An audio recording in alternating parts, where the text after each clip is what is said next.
हुगली के हरिपाल थाना क्षेत्र में पुलिस ने एक बड़ा अभियान चलाकर 645 किलोग्राम प्रतिबंधित बम और आतिशबाजी जब्त की है। इस मामले में 3 लोगों को गिरफ्तार किया गया, जिनमें से 2 हरिपाल और एक सिंगूर थाना क्षेत्र का निवासी है। गिरफ्तार किए गए लोगों को आज चंदन नगर अदालत में पेश किया जाएगा। डीएसपी अग्निश्वर चौधरी ने बताया कि त्योहारों को देखते हुए जनपद में लगातार अभियान चलाया जाएगा और अवैध आतिशबाजी के खिलाफ शून्य सहनशीलता अपनाई जाएगी।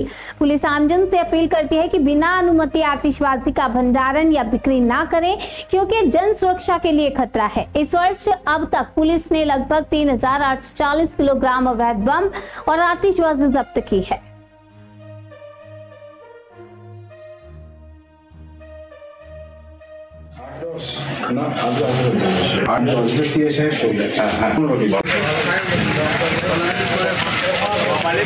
অভিযান চালানো হয় নিষিদ্ধ শব্দবাজির বিরুদ্ধে এবং তাতে ছিলেন আমাদের সাব ইন্সপেক্টর আকাশ এবং অমলেন্দু মাজিরা এবং ওসি হরিপাল এবং ফোর্স, এবং তাতে করে আমাদের ওই এলাকা থেকে মোট 645 কেজি নিষিদ্ধ বাজি উদ্ধার হয়।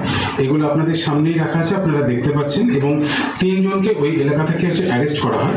এদের মধ্যে একজন হচ্ছেন দীপঙ্কর হাই, যার বাড়ি হচ্ছে নারায়ণপুর বাহিরখন্ড হরিপাল, গোপাল ওরাং, যার বাড়ি হচ্ছে জামাইবাটি ব্রাহ্মণপাড়া হরিপাল, এবং সৌতম হাজরা, যার বাড়ি হচ্ছে পলতাগড় সিংপুর।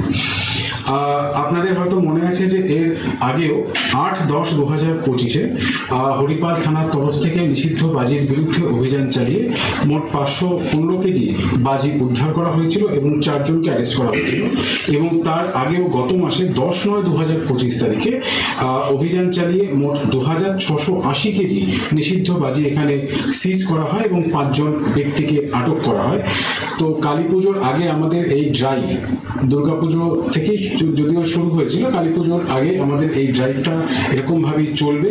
এই বছর এখনো পর্যন্ত টোটাল 3840 কেজি নিষিদ্ধ বাজি হরিপাল থানার তরফ থেকে বিশেষ অভিযান চালিয়ে তাদেরকে সিজ করা হয়েছে এবং এখনো পর্যন্ত টোটাল 12 জনকে এই বিভিন্ন কেসে নিষিদ্ধ বাজি তৈরি করার জন্য আটক করা হয়েছে।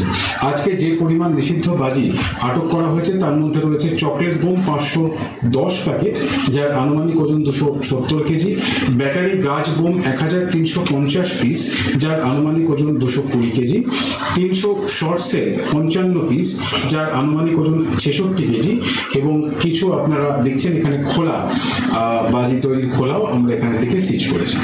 স্যার, একটা জিনিস যে 3 জনের নাম করলেন, তারা 3 জনই হরিপাল মশাইমোড়ের বাসিন্দা নয়, তাহলে ওরা কি ওখানে কাজ করতেন বা মালিকদের বা কাউকে অ্যারেস্ট করা হয়েছে? যে যেখান থেকে বিভিন্ন জায়গা থেকে তো কারিগররা এখানে আসে, তো যেখানে ধরুন এখন সিঙ্গুরের নাম বললাম বা অন্য জায়গার নাম বললাম, তারা এখানে কাজ করতেন।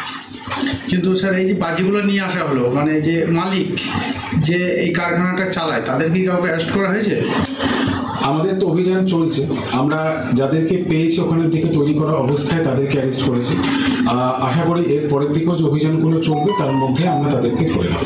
মানে এই যে কালী পুজোর মধ্যে যে দেদার আমাদের তো কন্টিনিউয়াস চলছে। আমি এখানে আপনাদের পরিসংখ্যান দিলাম যে এবছর ইতিমধ্যেই কিন্তু আমাদের 3 বার রেড হয়েছে এবং 3 বারই বিপুল পরিমাণে আমরা নিষিদ্ধ শব্দবাজি উদ্ধার করেছি। মানে আমরা এটা কালী পুজোর আগে বা পরে এটা চালাতে থাকবেন, তাই তো? এই কালী পুজোতে আমরা বিশেষ জোর দিই, তাছাড়া আমাদের এরকম অভিযান তো চলতেই থাকে। আজকে মোট কত কেজি? আজকে মোট আমাদের সিজ হয়েছে 645 কেজি আজকে। আর আগের অকেশনে হয়েছিল 515 কেজি, তার আগের বার হয়েছিল 10/9/2025 হয়েছিল 2680 কেজি। এখনো পর্যন্ত টোটাল সিজ অ্যামাউন্ট হচ্ছে 3840 কেজি।